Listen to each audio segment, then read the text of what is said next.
On today's episode of Big Backtivity, when you can't decide between spinach artichoke dip and pasta, and you're a big back like me, and you're at Flavorful, we say, why not both? So that's exactly what I did, and without further hesitation, I'm gonna show you guys how to get into it so you guys can be big back just like me.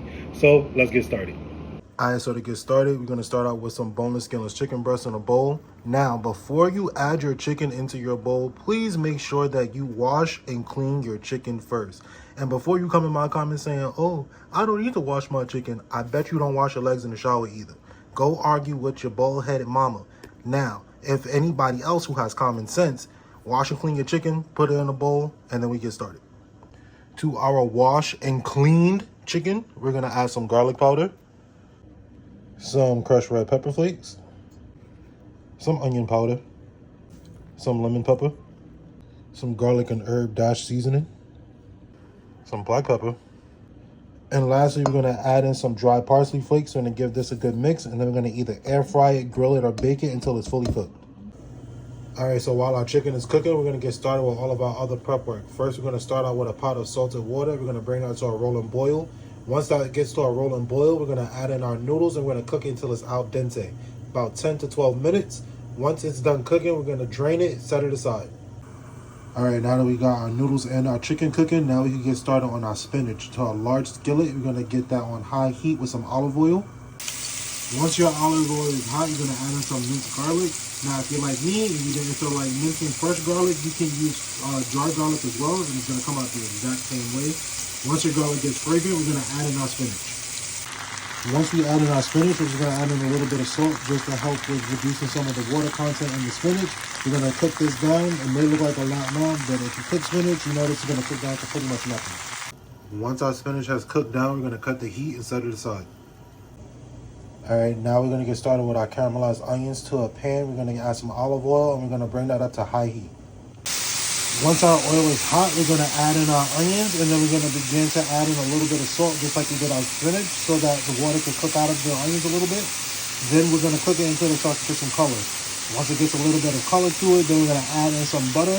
Cook that down until it gets that caramelized color. Remove it from the heat and set it aside. Alright, our chicken is cooking, our pasta is cooking, our spinach cooking, and our onions are cooking. Now we can get started on our sauce. We're going to get a pot, and then we're going to melt down some butter. To our butter, we're going to add in some flour, and we're going to make a roux. Once we have our roux going, we're going to add in some milk. Now, normally I would add in regular milk. I ain't got that, so I'm using coconut milk. Use whatever you got. If you want to use almond milk, oat milk, use whatever. It's going to be the same way. After you add in your milk, you're going to follow that up with some heavy cream. After you add in your heavy cream, you're going to add in some cheese. I went with Colby Jack, pepper jack, and mozzarella. Give everything a nice good mix until everything is fully incorporated. Add in a little bit of black pepper and salt to taste. Remove it from the heat, set it aside. Once your chicken is done cooking, you're going to add that to the bowl of a stand mixer. Now, if you don't have a stand mixer, you can also do this step in a food processor or a blender. Or if you don't have any of that, you can also do this by hand, by shredding it by hand. Now, if you're going to do it this way, you're going to add all your chicken to the bowl of a stand mixer, equip that with a paddle attachment, put that on medium to high heat, and then you're going to let that go around until it shreds up all of the chicken. After we shredded our chicken, we're going to set that aside in a separate bowl so that we can clean our bowl for our stand mixer and our paddle attachment. Now, if you didn't use this and you did it by hand, or you used a blender or a food processor, you can skip this step entirely. And you can do this by hand, or you can use a hand mixer. Now that our bowl and our paddle attachment is clean, we're going to add in some room temperature cream cheese. Now, if you're not using a stand mixer, you can use a large bowl for this step as well. Next, we're going to add in some heavy cream, some sour cream, some ricotta cheese, garlic and herb dash seasoning, some garlic powder, some onion powder, crushed pepper flakes, dried parsley, some dried oregano. We're going to add in our spinach, our onions. Now, this step is completely optional. You do not have to add this, but if you decide to be just a tiny bit extra, just like I did, you can add in some minced artichoke to this. Then you're going to give everything a good mix until it's fully combined. Once everything is fully combined, we can start adding in our shredded cheese, and then we're going to start folding that in little by little. I'm using the same mix that I used for the sauce, so it's going to be pepper jack, Colby jack, and mozzarella.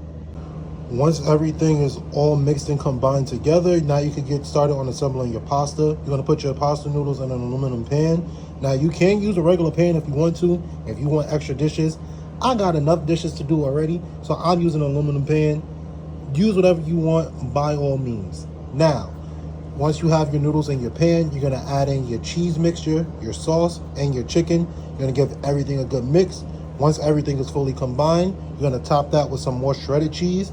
Place that in the oven, cook it covered for 30 minutes and then uncovered for an additional 45.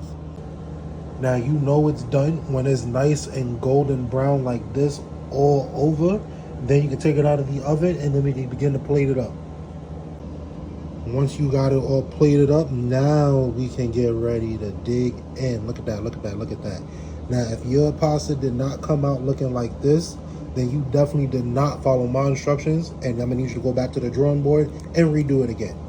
Now, if you want more recipes like this, like, comment, follow, and share for more, and I got you.